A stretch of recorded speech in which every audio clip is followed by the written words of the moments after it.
Welcome to Insomnia. Over the next few minutes, I will guide you through its capabilities in the synthesis of sound. The design of the instrument has been inspired by a variety of solutions found across the music industry. The signal path from the panel view is organized to keep the classic order. However, the principles of the design in Reaktor are obviously different. The physical path of the signal has the following order: from the source of the mixer to the first filter, then to delay, reverb, the post-effects filter, and finally the amp. The first modification can be done by the source's mixer, as it has integrated an overdrive module that appears when the gain is set to a high level. Each of the sources is supported by controls to precisely adjust its pitch relative to the keys played. The overall pitch may also be altered by the pitch mod and sequencer components, as well as the pitch bend control on a keyboard. To effectively produce your bass signal, you can choose its harmonic partials in the additive section, balance saw and noise signals, which will be fed back into delay in the car plus section, and by selecting the waveforms and the relation between them in the subtractive section. The partials are organized to be controlled easily by MIDI using the Chaos Pad output. Each of the 8 even harmonics has its odd responder being controlled simultaneously. You can fade between them using this slider. Controlling car plus is slightly more difficult, as every adjustment you make can have various impacts. You can smoothly manipulate with the nose control for flageolet sounding effect. The LFO in this section allows to achieve unusual variations. In the subtractive module, you can choose up to 2 waveforms and a relationship between them. It is also possible to use hard sync circuits for most of the combinations.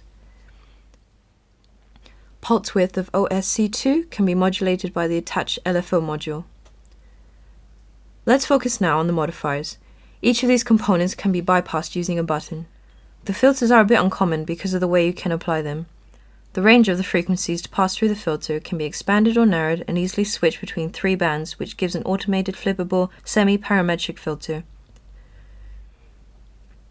Switching between increase and decrease range function replaces the filter type within a relay network and keeps the band, envelope, and LFO settings unchanged. Complexity of filter behavior over time can be achieved as a resultant factor of the envelope on LFO settings. Filter can be triggered directly from the gate MIDI or by selected steps of the sequencer. The process of LFOs can be driven in different ways. The sync button disables the rate control and synchronizes the cycle length to the number of beats chosen from the list within the tempo. When the reset button is on, the cycle starts from the beginning, where the filter is being triggered. To choose at which point of the cycle you want to begin from, shift the phase using this control. The reverb module is basically an 11-step diffuser delay with a fixed amount of diffusion.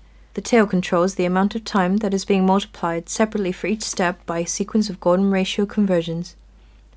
The delay is a very simple 16-step module. Its delay time can be expressed in milliseconds or synchronized to the beat in the same way as the LFOs.